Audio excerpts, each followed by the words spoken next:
نزیکەی 550 مانگای شیردەری هۆڵەندی ئەڵمانی بەخێو دەکەن. بەرهەمی شیری ڕۆژانەیان زیاتر لە 15,000 کیلۆیە. لەم چێڵگەیەدا بەرهەمەکانی ئالیک، شیر، ماست، پەنیر و شیری لە قوتونراوی فرێش بە نوێترین تەکنەلۆجیاکان بەرهەم دەهێنرێت. ئێرە چێڵگەی بەخێوکردنی مانگای شیردەرە لە سنووری دەڤەری بارزان کە دەکەوێتە گوندی باڵندا. لەم ڕووبەرەدا کە نزیکەی 400 دۆنم زەویە لە ڕێگەی چەند کارگەیەک و چەند هۆڵێکی بەخێوکردنی مانگای شیردەرەوە ڕۆژانە کرێکاران و ئەندازیارانی پرۆژەکە کار دەکەن بە ئامانجی بەردەوامبوونی پرۆژەکە و زیادکردنی ڕێژەکانی بەرهەم و ژمارەی ئاژەڵەکان شەونخوونی دەکەن. لەم پرۆژەیەدا کارگەکانی بەرهەمهێنانی ئالیک و هۆڵەکانی بەخێوکردنی ئاژەڵەکان و کارگە تایبەتمەندیەکانی شیردۆشین و بەرهەمهێنانیان بابەتانەی لە شیر دروست دەکرێن بە نوێترین مۆدێلەکان کار دەکات. لێرە لە ڕێگەی ڕووبەرە سەوزاییەکانەوە لە سەدا چلی ئالیکی پرۆژەکە دابین دەکرێت و لە ڕێگەی کۆگاکان و کارگە تایبەتیەکانەوە ئامادە دەکرێن بۆ بەشێ بەخێوکردنی مانگاکان. ڕێژەکەی دیکەشی پێداویستی ئالیکی پرۆژەکە لە دەوروبەری ناوچەکە و هەرێمی کوردستان و عێراقەوە دابینی دەکەن. ئێرەیەکێکە لە کۆگاکانی پرۆژەکە کە بە گوێرەی پێداویستی ڕۆژانە ئالیک دابین دەکەن بۆ ئاژەڵەکان کە ئەم کۆگایانە ساڵانە پڕ دەکرێنەوە بۆ دابینکردنی خواستی پرۆژەکە. چاندنیەمە ئۆنجەیە ئۆنجێ ئەم چینن دەستپێکێ تقریبان ساڵێ 6 حتا 7 جاری ئەم درۆن بۆ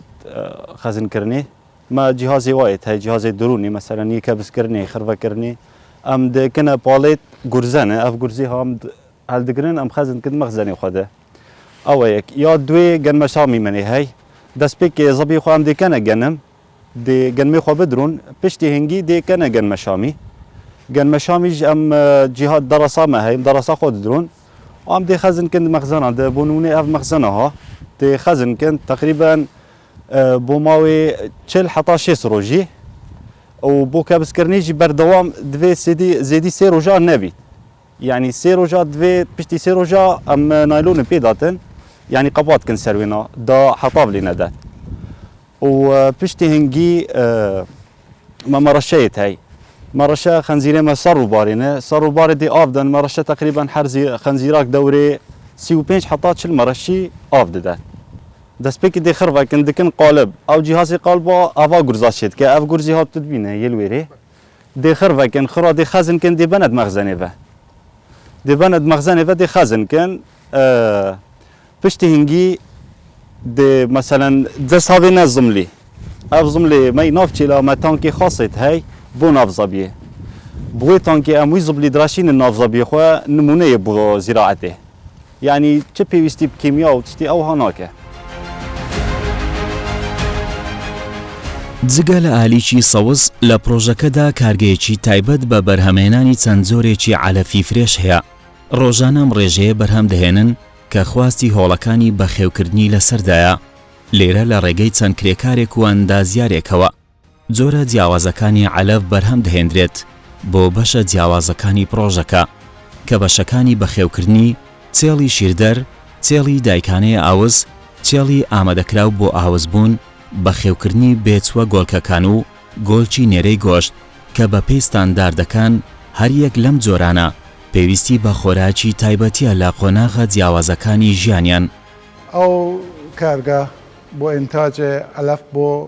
كل مشروع همو مشروع ألف بروج بفريش إنتاجهم بفريش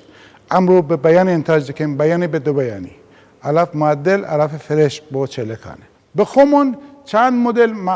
مثلا إنتاجمون هي برهم بخومون بو چلكانمون هي بو گولك نيرو مر هي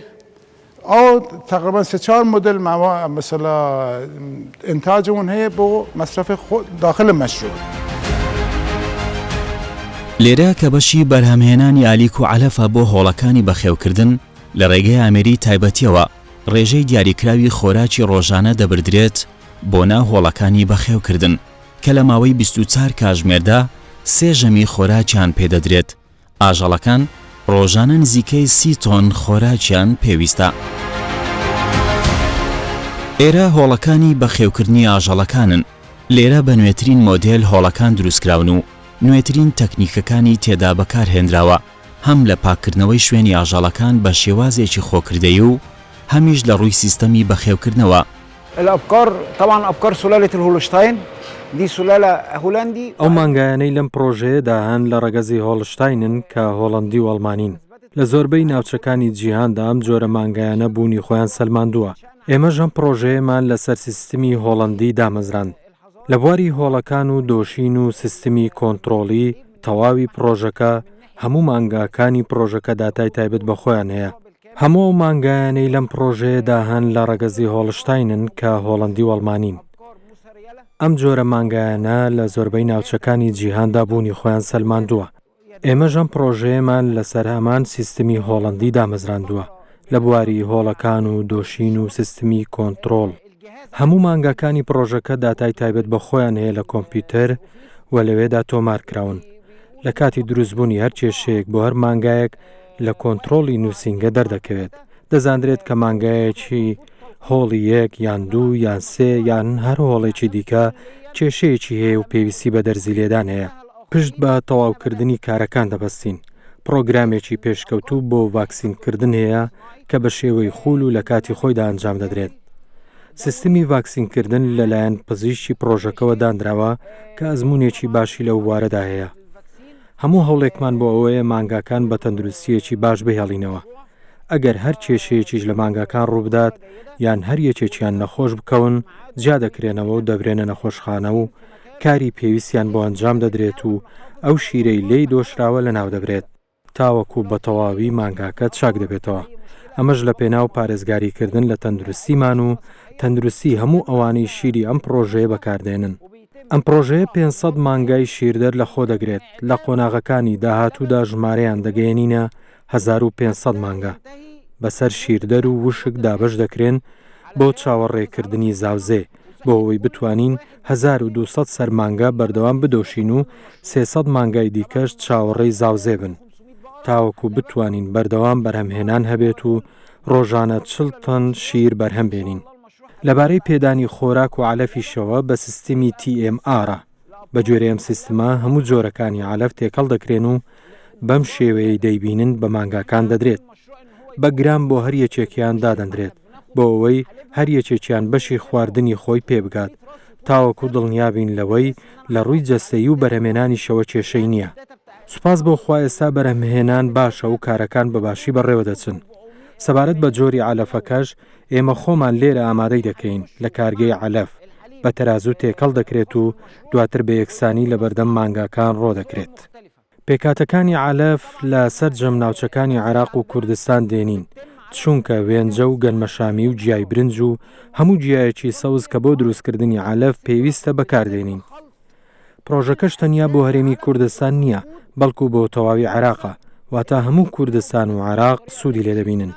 سەبارەت بەم خاکەی مانگاکانی لەسەر بەخێو دەکرێت چینی یەکەمی خۆڵ لا دەبرێت و دواتر خۆڵی نوێ دادەنینەوە و دەرمانی دژە ڤایرۆسی تێدا دەپڕژێنین بۆ ئەوەی پارێزگاری لە تەندروستی مانگاکان بکەین و ڕێگە نەدەین هیچ ڤایرۆسێکیان توش بێت چونکە ئێمە کار بەو پەندە دەکەین کە دەڵێت خۆپارێزی باشترە لە چارەسەر. خاکەکە و خودی مانگاکانیش دەرمانی دژە ڤایرۆسیان پێدا دەپڕژێندرێت. لە ڕێگەی سیستمی هۆڵندی و بە ئامێری ئۆتۆماتیک شوێنەکە پاک دەکرێتەوە. هەموو زبلەکە خاوێن دەکاتەوە و فڕێ دەداتە ناوبیرێکەوە و دواتریش زبلەکە کۆ دەکرێتەوە و بۆ زەوی کشت و کاڵی بەکاردێت. ئێمە ڕۆژە 3 جار علەف بە مانگاکان دەدەین و 3 جاریش دەیان دۆشین. لەگەڵ دەستپێکی کردداری دۆشین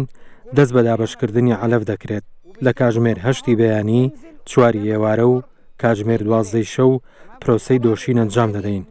لە هەمان ئەو کاتانەشدا علەفیان پێدەدرێت. کردداری دۆشینیش بە ئامێر دەکرێت دەستی مرۆڤی لێ دوورە. تەنیا کرێکار تاقیکردنەوە بۆ شیر دەکات و پرۆسەی دەرمان پڕژێنی ئەنجام دەدات. هەموو ئامێرێکی شیردۆشینیش بە کلێنس پاک دەکرێتەوە. لە حاڵەتە گەگەریەکێک لە مانگاکان هەر جۆرە هەوکردنێکیان هەبێت یەکسەر جیا دەکرێتەوە و دەبرێتە نەخۆشخانە و ئەو شیرەی لێی بەرهەمهێنراوە لە ناو دەبرێت. ئەمەش لە پێناو تەندروستی گشتی. بۆ کردداری دۆشین دوای سڕینەوەی ئامێرەکە بە کلێنس ئامێرەکە بۆ گواندنیەوە دەبەسترێت. ئیتر لەو کاتەوە هیچ کەسێک لە شیرەکە نزیک نابێتەوە تا ئەو کاتەی دەگاتە دەست بە کاربەر چونکە شیرەکە بە ئامێری تایبەت دەگەێنرێت بە بەرمیل کە لەوێدا کۆ دەکرێتەوە هەر بەرمیلێکیش 200 لیتر شیر لە خۆ دەگرێت و دواتر دەخرێتە ناو تانکی سەرەکی کۆکردنەوەی شیرەکە لە کاتی گواستنەوەی شیرەکە پلەی گەرمی بۆ 4 پلە کەم دەکرێتەوە بۆ ئەوەی بەکتریای ناو شیرەکە لە ناو بچێت و بپاڵێورێت بۆ دەستکەوتنی شیرێکی خاوێنی بێ هیچ جۆرە بەکتریایەک چونکە خواوای کردووە سوودی زۆر لەم شیرەدا هەبێت بەڵام پێویستە پلەی کوڵانی گونجاو لە ناکاو بێت ئەمەش لە پێناو کوشتنی هەموو جۆرە بەکتریایەک کە لە ناو شیرەکەدا هەبێت و زیانی نەبێت بۆیە ئێمە هەموو 6 مانگ جارێک پشکنینی تەندروستی ئەنجام دەدەین سوپاس بۆ خوا پرۆژەکەمان دوورە لە هەموو جۆرە نەخۆشیەکی گواستراوە. احنا بنعمل فحص دوري للقطيع كل 6 شهور من الامراض المعديه والحمد لله قطيعنا خالي من اي مرض معدي. ڕۆژانە هاوکات لەگەڵ پێدانی ژەمە خۆراکەکان 3 جار چێڵە شیردەرەکان دەبردرێن بەرەو هۆڵەکانی شیردۆشین لەم پرۆژێدا بە سیستەمێکی پێشکەوتو نوێ پرۆسەی شیردۆشین بەڕێوە دەچێت هەر چێڵێکیش لە ڕێگەی ئەم ئامێرانەی پێیانەوە کێنراون تەواوی زانیاریە تەندروستی و ڕێژەکانی بەرهەمی شیری ڕۆژانەیان تۆمار دەکرێت. لێرە لە پرۆسەی شیردۆشیندا بە هیچ شێوەیەک شیری ئاژەڵەکان بەرهەوای دەرەوە ناکەون تا ئەم کاتە دەبردرێن بۆ کارگەی بەرهەمهێنانی شیرەمەنی و گەیشتنیان بەدەست هاوڵاتیان بە شێوێکی داخرا و پرۆسەی کارکردنەکان بەڕێوە دەچێت. وێرە کارگە بە بەرهەمئینانە بەرهەمت شیریە هەموو بەرهەمت شیرە ئەبێت لە ڕامی فارم تێنە بەرهەمئینان لەوێ کارگەهێ تێنە بەرهەمئینان. پێشەوە شیر تێتە بە گواستن ڕێوە ئامێرێکی تایبەت وەکو تانکێکە تایبەتە بۆ بە گواستنە شیرە جێهێ بەرهەمئینانە شیران شیردوشێ بۆ کارگەهێ و تێتە پێشوازیکردن برێکە ئامێرێکی بە گواستنە شیرێ بۆ برێکێکە ساخلەمش تانکێ بە گوازیتەوە بوو تانکێت مەیت بەرهەمی کۆیل وێرە هەی لە پشمن پشتی گەهشتنە شیرێ تاقیگەهێدا فەحسێت پێویست تێنەکردن بۆ شیرە کادێ هەر موادێک ئەم ئینتاژ دەکەین فحصت خۆی تایبەتێت هەیە فحصت وان دەهێ نەکردن دێ دابەش بن تانکادا بۆ کارئینانە شیرە سروشتی ئۆرگانیک و بۆ کارئینان بۆ ماستە و ئاوا ماستێ و چەند جورێت پەنیرە ئەوێت وێگاوی مەهەی و ئەناهیا خودێ دەمێکی نێزیک دادێ قەیماغێ و پەنیرێ قەیماغ و چەند بەرهەمێ دیش زێدە بن کارگە هەمەدا پێشەکە ئەم دیش ماستە دەست پێکەین کو مە 2-3 مەکینەیە هەم ماستە پێ بەرهەم دێنین ماست قوارض بچیک قوارض 450 گرم 750 گرم و 900 گرم و 2 کیلوگرم ام برهم دینین هر یک ریک آمیرک خوی تایبت و هندک آن ریکت وانن یه چکرینه پیچه فرقن تینه چکرین کار اینان شیره سرشتی کامل بیزیده کردن هیچ مواد که راگر آن مواد که زیده شیر تیتا هموژن کردن و تیتا پاستور کردن و حرارت 85 درجه تیتن پاشی تیت و 45 درجه کو چیتا ناف گرم خانه دا گرم راد گیرید حتی دمه شیر پاشی چیتا جه سار کرده دا دمای 4 درجه دوروبر 4 درجه تیتا را گرتن پاش بر همه دیگه ما شیره که اف مکینه هم دبینین یا برام اینا شیره سرشتی کامل ارگانیکه او شیره تیت پشتی فحصت پیوست سر تینه کرن دهت هموژن دبید هموژن رکه که تکل که ناشیریه که شیره حاضر کرد بو پاستوریزه ولی پاستوریزه تبیتن حرارت حتی 9 درجه بینید پاشید تیت حتی 8 درجه و خالی ببید جه همه جورید نساخیه و میکروبا پشتی شیر حاضر دبید پاستوره دهت و گاستن بو به مکینه به مکینش دبت ل شیره دهت 1 لیتری هم تعبیت کن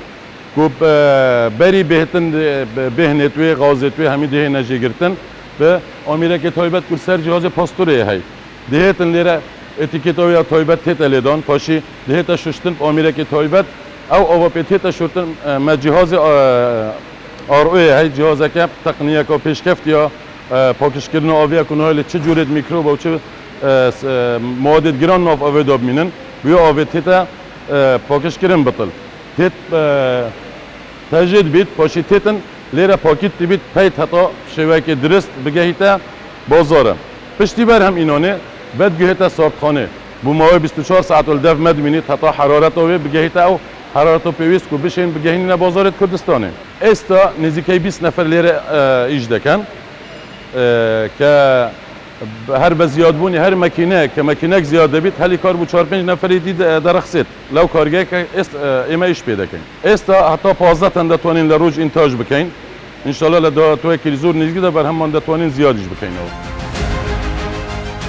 دوای دۆشینی شیری چاڵەکان لە ڕێگەی تانکەرەوە دەگوازرێتەوە بۆ بەشی کارگەکان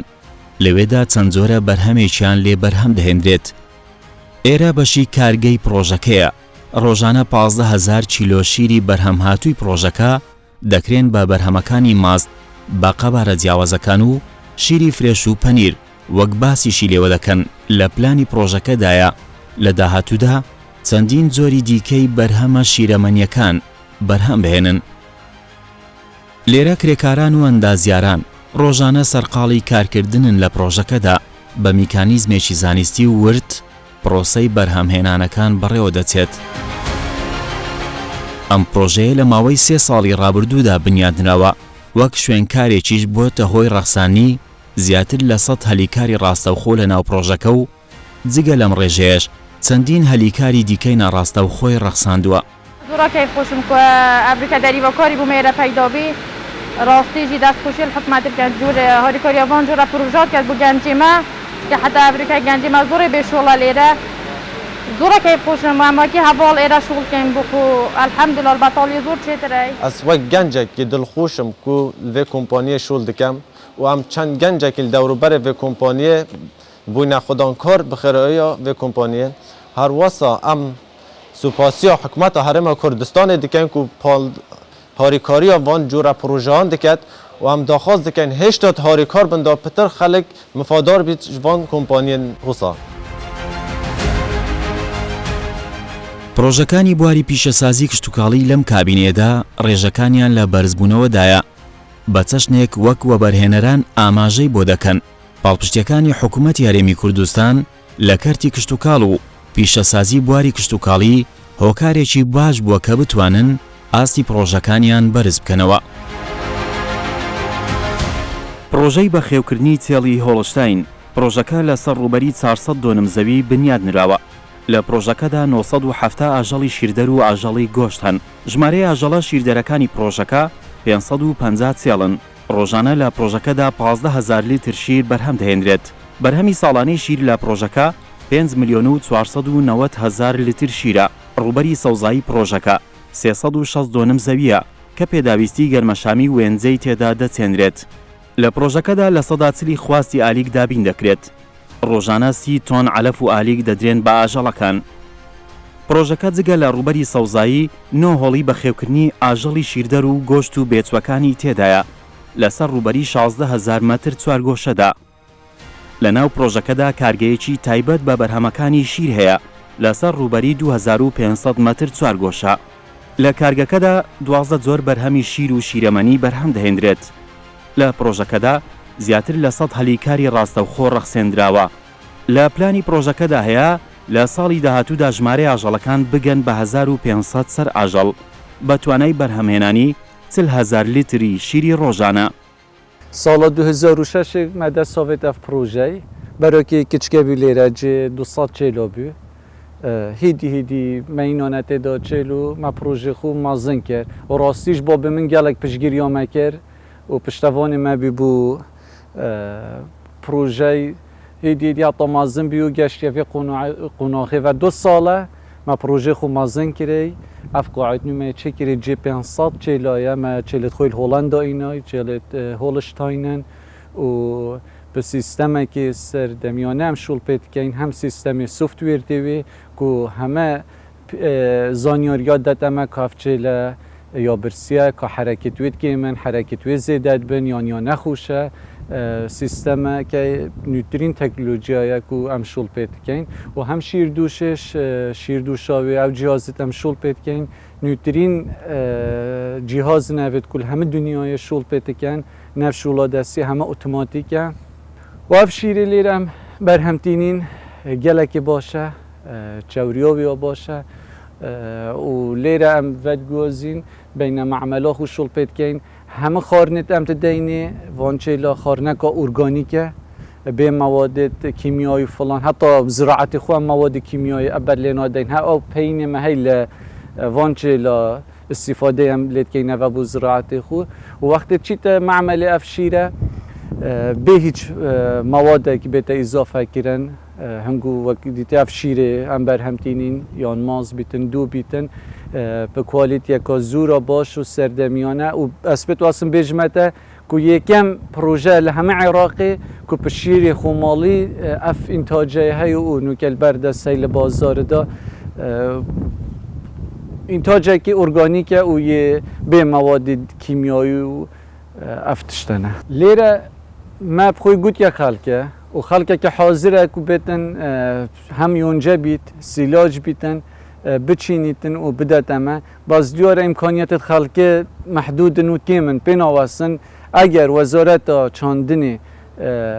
بجا پریکا ترکتری بیتن یا مراشد آفدانی بیتن هاروکاریا خلقه که بکتن احتمال الوی منطقه خلقه که زوری های دی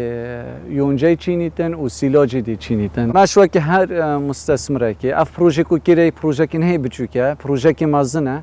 و تقریبا نزدیک 100 نفر و پتر بس في داخلی رامی فارم داشولت کن 100 نفر زیاترن جبجلوانا اول درو چمان توجت بند فروشن استفاده خود کن یا ام علف لید کرین دینین افهمه استفاده خود کن طبعا حکومت دوری خوهبی و گلک حکومت پشگیریش کر بوان پروژه و اهتمام تدت بر همین ناف خودا و یک لاسباب آبی که هم هستین مدى صافت او پروژه که پروژه کش داته دانان له همه کردستان و العراقی که پروژه که ارگانیک و شیرک طبیعی و درس بدین خلق نوکاف قناغ کومته دا 540 متر و برغوش جی 740 دی حاضره و ان شاء الله لقناغ درس کردن داینه کنو که دست پاویجینه و حاضر بکن بەرزبوونەوەی ئاستی پرۆژەکان لە هەرێمی کوردستان بە ئامانجی ڕەخسانی هەلیکار و فرە زۆرکردنی سەرچاوەکانی داهاتوو دروستکردنی ژێرخانێکی ئابووری بەهێز یەکێکە لە ئامانجە دیارەکانی کابینەی نوێم لە سێکتەرە جیاوازەکانیشەوە هەنگاوی کاریگەر و دیار بۆ بە جێگەیانی ئامانجەکان بەدی دەکرێت کە لە داهاتوودا کاریگەری زیاتری لەسەر بوژانەوەی ئابووری هەرێمی کوردستان بەجێ دەهێڵێت. سیاسەتە حکوومەتە هەرێما کوردستانێ بتایبەت جی کابینە نەهێ ئەو بوو کو ژێرخانەکە ئابووری یە ڕێکوپێک لڤی وڵاتی بێتە دانان ژێرخانە ئابووری وڵاتی وەختێ تێتە دانان ئەس باور دکەم پێشێخستنە کەرتێک کشت و کاڵی تێدا و سەرچاوەکانی ئاو بابەتێکی گەلێکی گرنگە ژێرخانە ئابووریدا يعني وقت ما دفيت ام ولاطي خو آفاب كين هريما كردستاني فيت ام آسايشا خوراكي دابي نبس تسكتري چاندني داي نباتي بلكي تسكتري آجاليش دا ما هندك بروجيت هين براستي برهمكي باشي هي ويا شياين كو بيواندية دخول قال هولنديا خوش كان و او تجربة كالهولندا هي بتمامية هاتيه وقوهاستن بو ولاطي ام داخوازا سرکفتنی بوند کین و درگه وزارت جیوکریه بهما هنگیل گل دسته و برهنانه کو همو آسانکاریه که بو هر و برهنره کی ای دشتیمانی ای ناوخو ای وطنیه مبت یا ولات مبت آن هر و برهنره کی بیانی بد تو بینیا اتیاسایا و برهنانه دا بلکی گلک آسانکاریه براتنه کرن ام جیت وزارت دا حول الدین کو چندی بشین آسانکاری بو اوان پروژه بینکرن چنگو وکیم گوتیتا ولات ما چاندن و کشتوکال و یا کلاسیکی پیش ناکوید وید ام چاندن و کشتوکال یا مدرن یا پیشسازی یا کو اعتماد سر تکنولوژیایت کد ام بینیند وی ولاتی دا پروژه آجالی یعنی اف پروژه سامانی آجال مثلا پێویستن هاوردەکردنە گەلک مەکائینە و گەلک تشتێت تایبەتن بوان الوزارەتێ بەردەوام ئەم کار دکەین لەگەڵ وزارەتە بازرگانی و پیشەسازی کو چەندی بشێن مثلا ئەو ضەریبە و گومرک سەروان نەبتن چەنگ و ئەوێ تشتێکی تینندا کو وڵات پێ بێتە ئاواکردن القل مثلا بلا بيجين وزارتها كهرباء بردوام السرخطيك و وقت كهرب بو فان بروجا بيتدان بنرخكي جنجاو بيتدان چنگو ام ويت بشتوانيا کرتێک شتوکاڵی بکەین و سەرچاوەکانی ئەو بێجا کەرتێکە شتوکاڵی چی سامانی ئاژەڵ بێت چی کەرتێ نەباتی بێت هاریکاریە بدەستێ مەڤەژی تێن ئەڤەیە و شتەڤە ناشێرم ئیرۆ ڕۆشت کوردستانێدا ئەم محتاجی کەرتێ تایبەتین ئەم محتاجی خودان سامانین ئەو یعنی خودانێت بلا بێژین ئەڤێت دەوڵەمەند و یەک سرمەدارێت وی وڵاتیدا بێجا وەختێ ئەو تێن ئەڤان پرۆژە ئەنجامت دەن وڵاتی وێت ئەمژی هەندێک ئاسانکاریە بۆ ڕاپەیدا بکەین داکو وڵاتێمە بێتە ئاوا لەم بە دوواداچوونەدا بۆمان ڕوون دەبێتەوە بەرزبوونەوەی ئاستی پرۆژەکانی بواری وەبەرهێنان لە سێکتەرە جیاوازەکان بۆتە هۆکارێکی باش بۆ ڕەخساندنی هەلی کاری زۆر بۆ دەستی کاری ناوخۆیی لە هەرێمی کوردستان